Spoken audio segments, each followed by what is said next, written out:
dakwah. Ada tetangga saya dulu sebelum saya berangkat ke Mesir, rambutnya panjang, tapi laki-laki, rambutnya sebahu, tato, punya biliar, meja biliarnya ramai. Begitu saya pulang ke kampung dari Mesir, saya sholat di masjid, terlambat. Imamnya enak sekali. Bismillahirrahmanirrahim. Alhamdulillahi Rabbil Alamin. Selesai sholat, siapa ini? Rupanya yang punya meja biliar dulu. Saya tanya, abang tobat ketemu Imam Mahdi apa? Ketemu siapa? Kata dia, ada satu kelompok datang ke tempat kami, masuk ke meja biliar kami. Ustadz-ustadz selama ini ceramahnya di masjid, di mimbar, kami tak tersentuh. Tapi orang ini datang, kami sangka mau main biliar. Berjenggot, berjubah, mengajak sholat. Pertama kami marah, jangan ajak-ajak kami sholat. Besok datang lagi, senyum, bawa minyak wangi, ngasih siwak gosok gigi. Kami marah. Hari ketiga kami marah, datang. Lama-lama kami muak, iyalah kami ikut. Akhirnya kami berhenti, kata dia. Lalu saya ketemu ketika ijtima jamaah tabligh 3 provinsi, 20.000 orang hadir, ramai. Saya ketemu bapak-bapak, bapak kan di BNN dulu, Badan Narkotika Nasional. Iya Pak Ustadz. Gimana ceritanya bisa kemari? Rumah saya depan masjid. Terus saya nggak pernah ke masjid, nggak ada orang ngajak saya.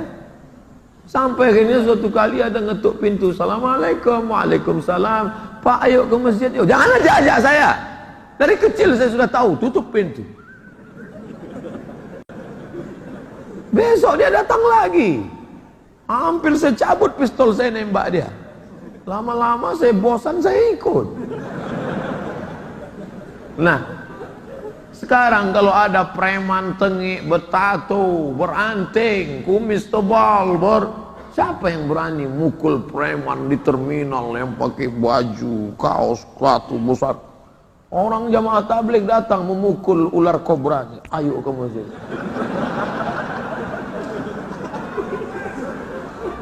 Ustadz Dery Sulaiman, penyanyi gitaris, dapat hidayah bukan di Makkah. Di mana? Di Bali. Tatonya banyak. Ketika orang ngejek dia, ente pakai tato masuk neraka, ente tato masuk neraka. Tiba-tiba datang satu kelompok, dia udah curiga, ini orang pasti mau ngejek saya lagi nih. Ketika dia pancing nanya, Pak, apa hukumnya orang pakai tato tapi sholat? Orang pakai tato sholatnya nggak apa-apa. Loh, yang masalah itu mana? Nggak pakai tato dan nggak sholat. Itu yang bermasalah. Akhirnya hatinya lunak, ke masjid. Nah ini, ada pun mengatakan, apa itu jamaah tabligh, itu sesat. Hajinya bukan ke Makkah tapi IPB, India, Pakistan, Bangladesh.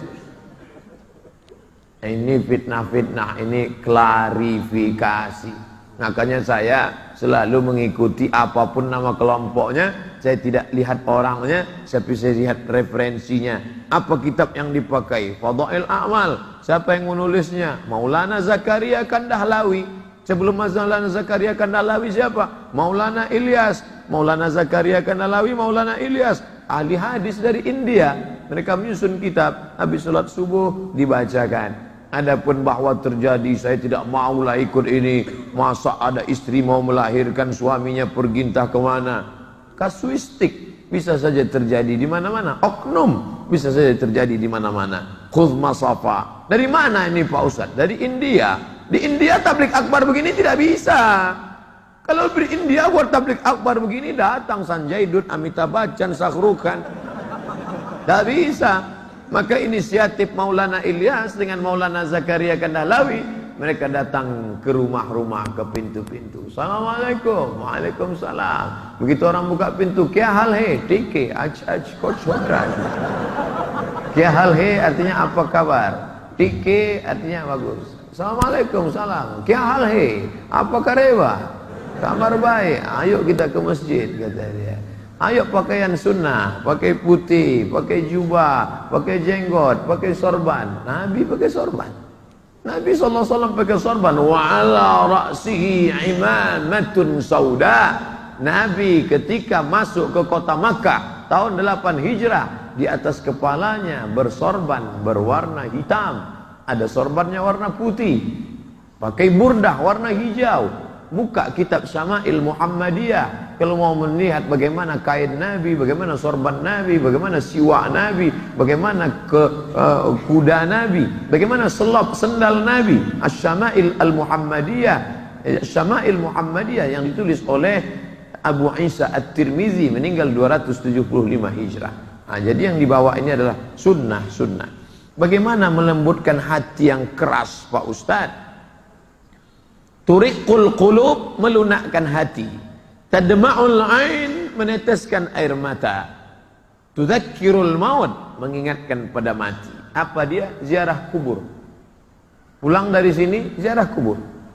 Lihat, Abdul Somad, kau akan ke sana. Kalau ada orang mati, datang. Idza mata, kalau mati saudaramu, fattabi'hu, iringkan jenazahnya.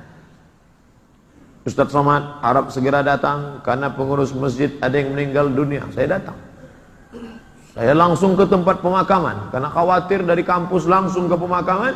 Sampai di pemakaman sudah sunyi. Saya sangka sudah pulang. Saya tanya, mana Pak? Ustaz terlalu cepat, jenazah belum datang.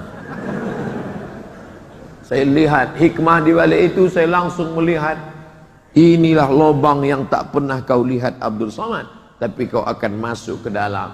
Engkau hanyalah setumpuk daging busuk yang akan menjadi santapan cacing tanah. Dari dalam tanah kau naik ke atas tanah, berjalan ke Makassar, berjalan ke Aceh, berjalan ke Pontianak, jalan ke Jakarta, jalan sana, jalan sini, kau masuk dalam tanah, akan menjadi santapan cacing tanah. Rumah kau besar, yang membuat rumah itu engkau, yang membeli tanahnya engkau, yang mencari insinyur membuatnya engkau. Tapi begitu kau mati, maka tidak ada sejengkal pun di rumah itu yang mau kau diam di sana. Dulu orang berkata, itu kamar papa, itu ruang makan papa. Tapi hari ini kau diletakkan. Dulu orang memanggil, bapak, apa kabar pak? Tapi hari ini orang akan berkata, tolong bawa jenazahnya kemari, mari kita sholatkan. Setelah itu kau bukan apa-apa dan bukan siapa-siapa, maka lihat orang mati. Gimana ceritanya kamu taubat dulu? Saya preman Pak Ustadz. Tengok nih anting saya, masih ada lubangnya kan? Di mana hotel yang tidak saya masuki? Prostitusi, maaf, zina. Di mana kamput minuman tua yang tak saya minum? Semuanya. Lalu kenapa kamu taubat? Saya nengok orang mati, tepat di tepi kubur. Ada yang nolak dari belakang, masuk saya ke dalam. Saya sambut. Ketika menyambut itu tiba-tiba terasa dingin dari bawah Pak Ustaz. Sejak itulah saya bertobat. Maka siapa yang ceramah tidak juga mempan, pergi nengok orang mati tak juga mempan, masuk ke liang lahat tak juga mempan, berarti memang sudah summum bukmun amyun, peka, tuli, bisu, la yaqilun, tak bisa diajak berpikir, la yarji'un, tak lagi kembali ke jalan Allah. Apa sebabnya? Khatamallahu ala qulubihim, hati terkunci, wa ala sam'ihim, telinga tersumbat, wa ala absarihim ghishawah, mata sudah